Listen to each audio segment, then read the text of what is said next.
There's a whole lot going on. We've talked about on this show the constant attacks against DEI, of course, in Alabama. The governor signed the measure outlawing all DEI programs. They're moving forward with that in Kentucky. We see what's happening with artificial intelligence and how black folks are just being abused, even in the fake world.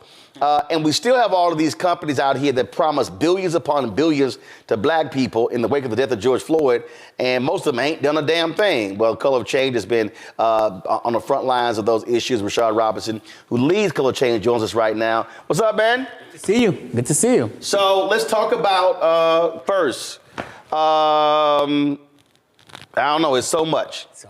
It's so much. Let's talk about, again, the DEI text. Well, people have to understand this is a well-funded, clear, direct attack. I'm calling all of this anti-blackness.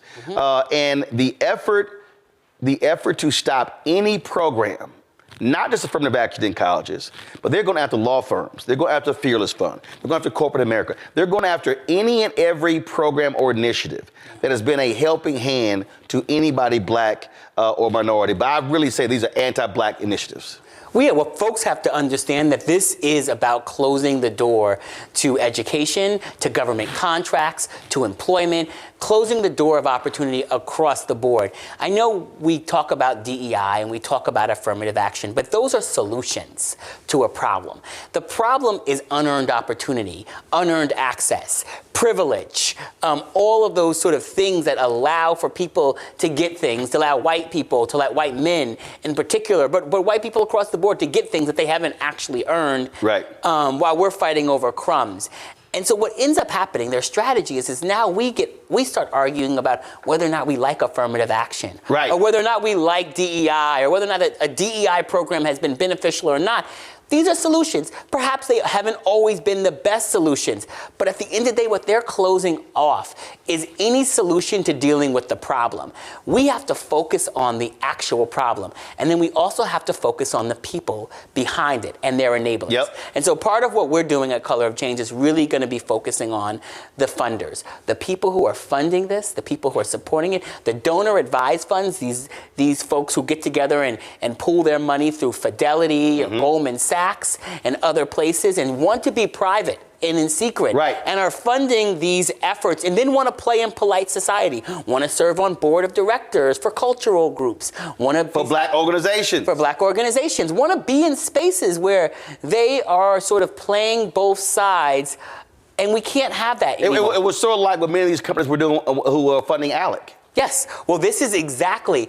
We would tell black people, we would tell ALEC that you can't come for black folks' money by day and want us to buy your products or use your services and then take away our vote or make us unsafe through stand your ground laws by night.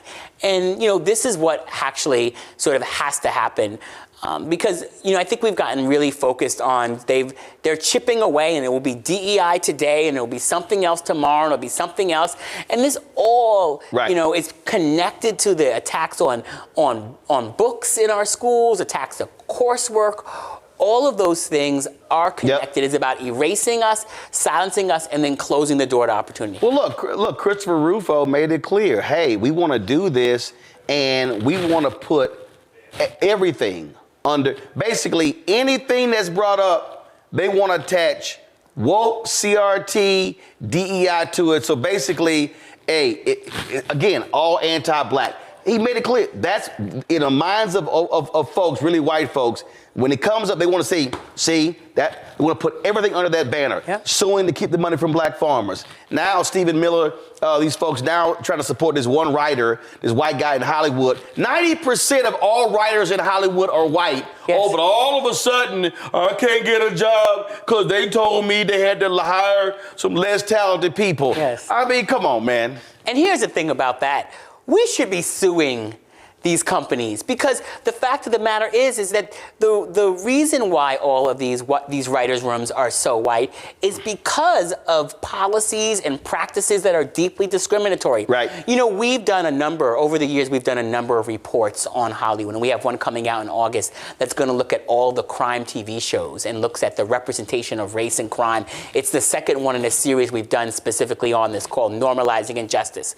When you look at the crime TV shows, and these are shows about cities, they're shows about race, they're shows about how democracy in those cities work and about activism and so much more. You will look at some of these writers' rooms and they look less diverse than the Republican caucus. And they are supposed to be writing and doing engagement about telling the story. And the fact of the matter is Stephen Miller is suing. And then they put us into a situation where now are we defending this company against this? And so I think we have to be honest that some of these corporations, we've allowed them to get away with too much. We've allowed them to say that they're doing DEI. We've allowed them to say that they're fighting for diversity when in fact they're not. And so this is both about holding those who are coming after these programs accountable, but also holding these folks who have been leveraging these programs accountable. AI. We're seeing how racist AI has been. We're seeing, and of course, we keep trying to say, well, the folks who are programming are white, so it's no shock what is going on. How have y'all been dealing with that? Because, you know, again, we're seeing that, look, this thing is taken off very quickly. And if we are not at the forefront right now, it's going to be a problem in the next, not 5 to 10 years, the next 1 to 2 years. Remember back in 2006, 7, 8, when people were talking about social media, and the only thing they've said about social media was like, Obama, Arab Spring, it's going to open up all these opportunities. Right. And yes, it does a piece of that, but there was no regulation. There were no rules.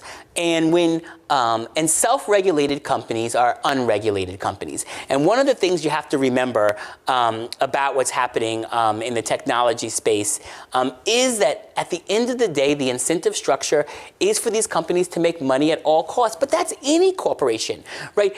Our cars are not safe because of the benevolence of the auto industry. Right. They're safe because they were forced. They were forced, and there's infrastructure, and there's windshield wipers. Absolutely. Like, in that you can get safety standards, and that if something happens, you have recourse. Our food in our supermarkets is not safe because of the benevolence of big ag. There's rules and there's accountability. When something goes wrong, there's a process.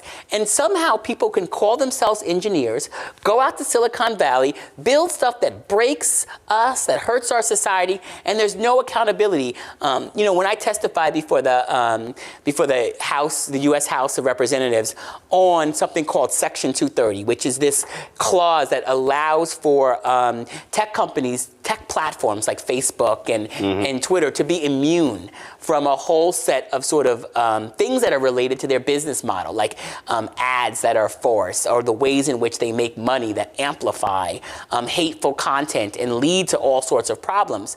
This thing called Section 230, which allows tech companies to be immune. And one of the things we think about is, like, you know, we have immunity for tech companies, we have immunity for police officers, we have immunity for all of these forces that hurt us. And at the end of the day, we don't have the recourse. So we actually have to change the rules that govern big tech. And so we've been really engaged. I testified recently before Senator Schumer's committee on AI insights. We are releasing kind of a platform called it's the second version of our Black Tech Agenda, which actually will look at a set of demands. But over the last couple of weeks, we've been engaged with the platforms because we can't wait on the federal government.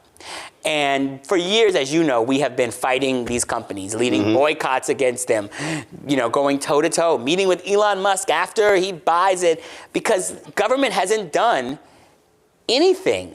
But I know the minute we leave Menlo Park or wherever we've met with these tech CEOs, the agreements we have gotten from them are as good as our organizations are at holding them accountable. And at the end of the day, you know, we are in a deeply David and Goliath fight where our total budget for the year will be less than one of their, like, senior level staffers makes all years. And so we are in this fight. We are getting demands. We've gotten some demands around the election recently because when you see things like Gemini, which is Google's AI, or OpenAI, these platforms, when you enter things like find my polling place, they'll spit out addresses that don't even exist. Wow. Because AI is not designed to give us facts. It is a generative learning tools. It's collecting data from all kinds of different sources. Then it's like, well, are those factual sources? Yes, and then it's creating a new idea. But if you actually have things that are just fact or fiction, that's where AI really messes up. Right. And so these platforms are going to be really a problem if we don't get them to actually make agreements. And government is so far behind. We're just meeting. Yeah. Well, that's why you had some, several lawyers use Chat GPT, whatever the hell it's called. Yeah. And it created case law. Yes. Yep. Didn't even exist. Yes. Yep. And lawyers and the judge came down hard. I apologize for using Chat GPT. Yeah. It literally made up cases. And that is the problem. So think about it in the medical space. Think about it in, you just mentioned the legal space. Think about it in all these places that can be deeply consequential and so the fact that we haven't gotten to a place, and I was just with on Capitol Hill today and talking to members of Congress about particularly AI, and they're talking about innovation, and this is going to stifle innovation. And I said, I go up to, heard that before. I go up to Silicon Valley, and I meet with tech CEOs, and they say things to me like, "Oh, this is going to stifle innovation." And then when they leave their tech campus, they get into their electric cars, which is all about regulation and all about innovation that came out of regulation. And I think it's crap, because at the end of the day, in this society, folks will find ways to make money based off of the rules that exist, and they will innovate and think about all of the ways in which victories have been won in terms of climate change, and then the innovation that has flown, and the people who are making money as a result of it. The information environment that is crappy as a result of what is happening around AI, what is happening around mis and disinformation and amplification, it serves the billionaires. It serves the people in power. And, we're going to be obviously running a lot of campaigns, but what I know about this is that if the government doesn't actually put in rules and enforcement, we're just going to constantly lose, and we have to make this a priority. Time for questions from our panel for Rashad Robinson, leads Color of Change. Lauren Victoria Burke, you're first. Hey, Rashad, how you doing? Long time. I know. How's it going? Don't you think, we've never seen Congress regulate anything around social media. And the reason for that is obvious. They're paid for. They are totally owned. They're owned by these lobbyists. Completely owned by these lobbyists. And the other thing I would say with 230 is when you don't have a right to action, when something goes wrong on social media, such as defamation, it's really game over. So without the right to action and without the power to boycott these things, what is there left? You were talking about outing these companies that fund some of the things we don't like. But what we see is a growing situation, a growing problem where there is no shame in racism anymore. There's no penalty for racism anymore. How do you change that paradigm?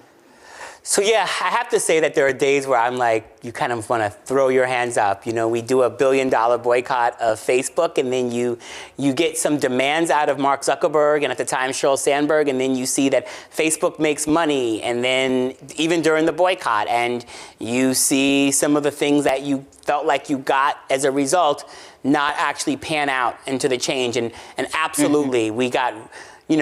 we thought we were getting close last time around an antitrust legislation during the last Congress, which would have been our last chance with both bodies and the president. And we recognized that we were just absolutely outgunned by the lobbyists on both sides. I think our best path is going to be the regulators. It's going to be the DOJ and the FTC. And the FTC has proven probably the best path. And Europe. Well, the trick about Europe is that, yes, Europe is actually doing things that are far better than where we're at. And they have a regulatory sort of history that, you know, in the United States, a lot of our ability to actually hold institutions accountable comes from the legislation. In Europe, their work is really about regulatory bodies, and they really empower regulators. And I've gone to Great Britain and actually testified specifically around when Rupert Murdoch was trying to buy up more media products. Testified about the kind of Fox News issue with black folks in this country, and that was part of one of the reasons why he was denied access to buy more product, more sort of media platforms. So Europe is great. The trick about Europe, and this is what we all have to remember, is that Europe is coming out with rules, but Europe will use international human rights standards. And what that actually means is that international human rights standards oftentimes leave out race. So you will get policies that actually say you can't dehumanize based off of religion or based off of gender, and that's great. But you have a set of countries that don't even track race, most notably France. They don't even track or count racial demographics. It's actually illegal. And so you have sort of a history in Europe where they don't look at and think about, and their kind of relationship to civil rights looks different. And so while Europe's standards will change the companies in some ways, even the sort of Digital Service Act that came out of Europe, what it will do is that we will still, in the civil rights perspective here in the United States, still have to win victories, because so much about what's happening on these platforms is that the sort of technology that is supposed to bring us into the future is dragging us into the past. Reese?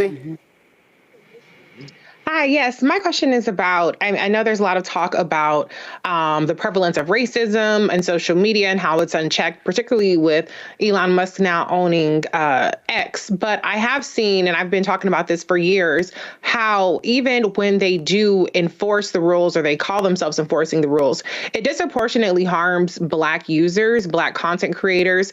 Are you doing any work around trying to make sure that the rules are not weaponized to silence the voices of Black users and Black content creators on social media? Is that something that you've thought about? Yeah, we've been really involved in this. And so both during the racial equity audits that we've called for at Facebook before it was Meta, and really worked directly with to try to engage that. We did a lot of surveys and engagement with Black users to try to really unearth stories that are exactly around what you're talking about.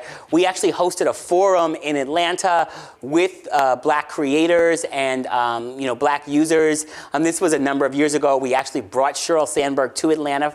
This was in the height of some of our back and forth campaign for her to actually hear directly from users and really hear the experiences of people being put in Facebook jail.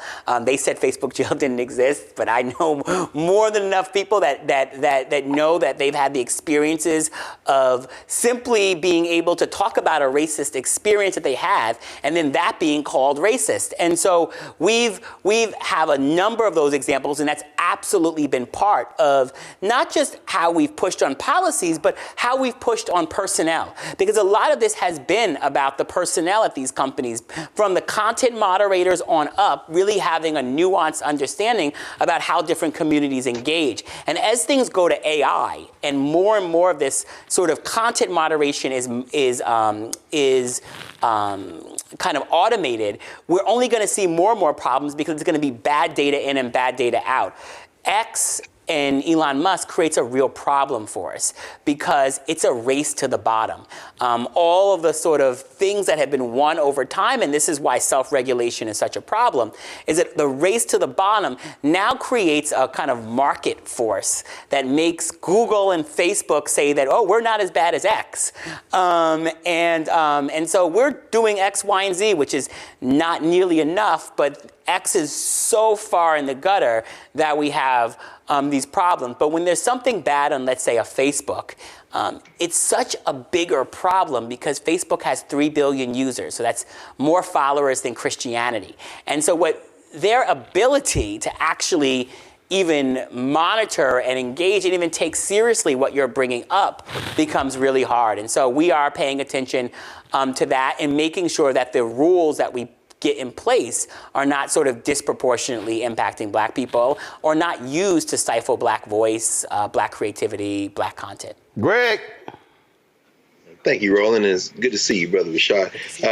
I had initially wanted to ask you if you had any thoughts about Steve Mnuchin and some of these white nationalists trying to put together consortiums to force the sale of and then purchase TikTok, and how that might impact us. But given the story that came out of Nashville today as relates to the white nationalists trying to destroy Tennessee State University's board, I know that back in June, you released a statement on behalf of Color of Change demanding justice for Black applicants beyond affirmative action. And one thing you talked about was Congress providing more funding for HBCUs and MSIs.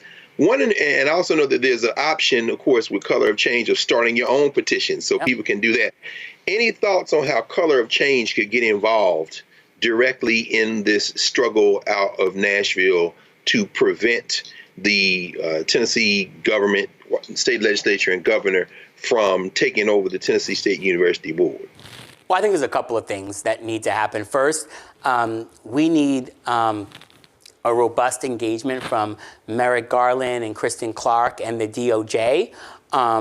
We have playing defense far too much on these issues, trying to defend a set of things that are solutions, once again, to a problem, rather than actually go on the offense at the sort of root, the ways in which these policies and practices will no doubt lead to a whole set of discriminatory outcomes that if we are both clear and creative with how we take these things on, I believe that there's sort of legal path that we should be engaging, and there's no reason why we shouldn't be demanding that. This is the consequence of elections, that you have people in office that actually care about these things, and we have to hold them accountable for it. That's one. I do think that, looking for the right types of campaign levers is part of what we do. Of course, we allow folks to create and start their own petitions, but we're absolutely going to look for where are there openings. Because part of this is that, going directly at racist forces and asking our members to call on such and such to do something when we know such and such doesn't have any incentive to listen to us. And so we're oftentimes trying to figure out who are the enablers? Who are the folks that actually want to play in polite society? Who are the folks who will have to pay a price for their association? And that's part of what's how we think about it. And so that will be part of the things that we're looking at. And that's part of the full range of what we're looking at as we think about these fights around the sort of weaponization of privilege and unearned opportunity and unearned access that's coming at us in the forms of attacks on DEI, but will be coming at us in the forms of all sorts of other things as well. And last point, unlike other civil rights groups, y'all do not take corporate funding. We don't take corporate funding, and that sometimes it makes it tough, when you're trying to close the books. But what it does do is it allows us to go directly at these companies. And so when we are sitting in the room, which we have with Elon Musk, when we're sitting in the room with Mark Zuckerberg, when we're sitting in the room with Sundar or at Google or any of these other companies, there's no staff member whose job is paid by that, and we're the only national black civil. To be the Negro whisperer. To be the one, yes. what tables to buy, stuff like that. Absolutely, and we're not coming back afterwards saying, hey, buy a table. And this is not to accuse any group of doing anything nefarious, but it's to say that it becomes very hard to hold companies accountable that you are taking money from. It just becomes very hard. Or if they're on your board of directors. Yes, and our job is to hold the line between real solutions and fake solutions. And even one fake solution that's coming about in terms of all of this stuff that's happening around emissions is that, we're just going to end legacy emissions and walk away, right? And I don't care whether or not you end legacy emissions or not, but let's be clear that doesn't solve the problem because privilege doesn't start at the point when someone's admitted to college. Privilege starts with how we do funding for public education from the beginning. Privilege starts with who gets access to programs and opportunities. Privilege starts with the neighborhood and zip code you're in.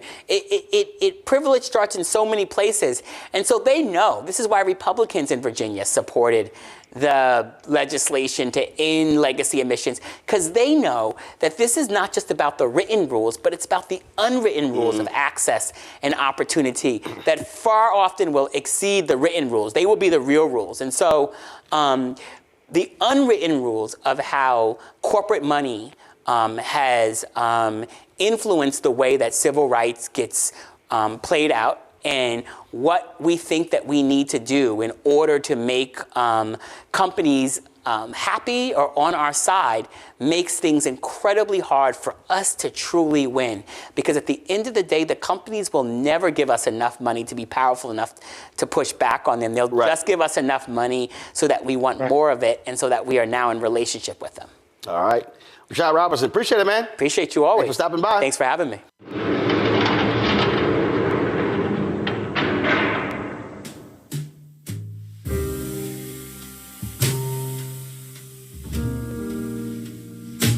You have the right to remain silent.